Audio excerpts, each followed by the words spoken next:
Hi guys, my name is Srinya Tamna. I'm in 6th grade and I'm in Woodrose Middle School. So today we're going to be talking about carnivorous plants. But before we get into this topic, you might have seen these bracelets. Do not laugh at me because these are not bracelets. These are called Rakhis. Rakhis, okay? And happy Raksha Bandhan to anybody who celebrates the Hindu Rakhi, okay? So if you have a brother or sister, then you should have got these. Anyways, let's talk about carnivorous plants. So a lot of plants. You see a lot of plants outside, right? And those plants have leaves. Do you know why they have leaves? Because they need to there's this process called photosynthesis, and the plant uses photosynthesis to make this sugar called glucose. Okay, herbivores rely on these plants, and then carnivores rely on the herbivores. This cycle has been going for billions of years, but there are plants which the soil does not have much nutrients to support photosynthesis, and they rely on the nutrients from insects, and these plants are carnivorous plants. So one plant is called the Venus flytrap.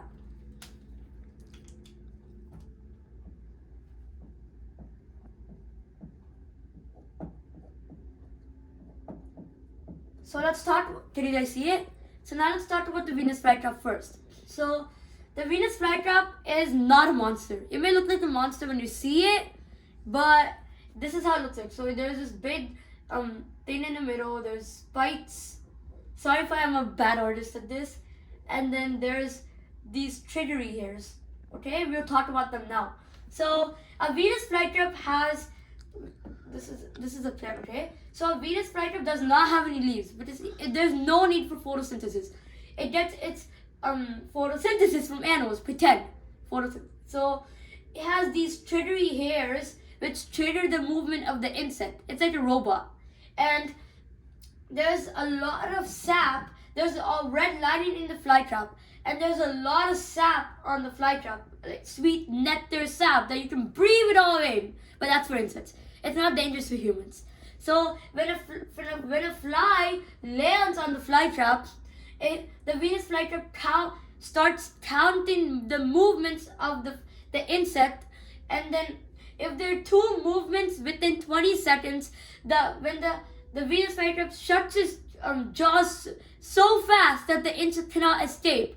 So that's when it successfully captures the bait. So when that happens, the Venus flytrap starts digesting the insect.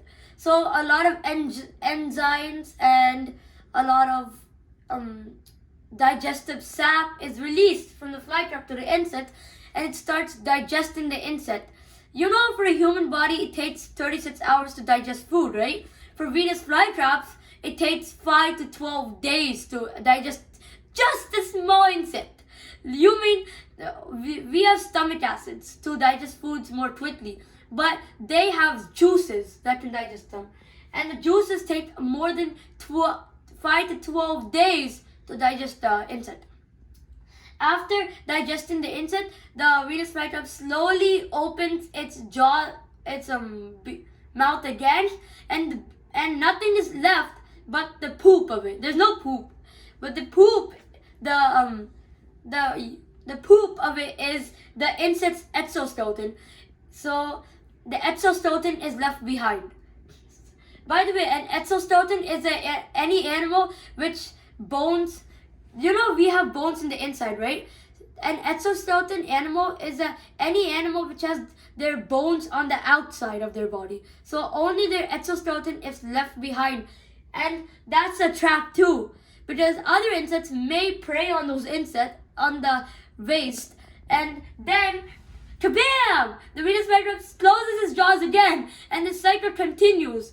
And the Venus flytrap can last only 4 bites. So 4 insect bites before the leaf dies off. And Venus flytraps survive for more than 20 years. But there are 2 other carnivorous plants.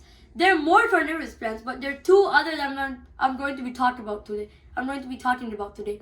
The first is sundew plants. Sundew plants are plants they look like this. Let me just erase this. So they look like this. So this is and they have this sticky sap like that, a lot of sap. and then when an insect lands on the sap, it starts drinking it. And then when the insect tries to stay, buzz, buzz, it can't stay because it's so sticky. And then the sundew starts to curl up its prey, and then it starts digesting it. Now let's talk about the other carnivorous plant, and the carnivorous plant is called a pitcher plant. So this is how it looks like. There's this big opening, and there's this thing, and it's hanging from a tree-like thing. So on these the opening of it, there's a lot of sticky sap, and the insect, which lures the insects again, like the Venus flytrap. And when it comes, it falls into the hole, and then there's a lot of liquid below. It falls into the liquid, and the pitcher plant starts digesting the insect, and it's there forever. So that's basically what carnivorous plants are. There are more, but I don't have the time to talk about them today. So guys, I hope you enjoyed my video. If you did, smash that like button and we'll see you all next time. Goodbye.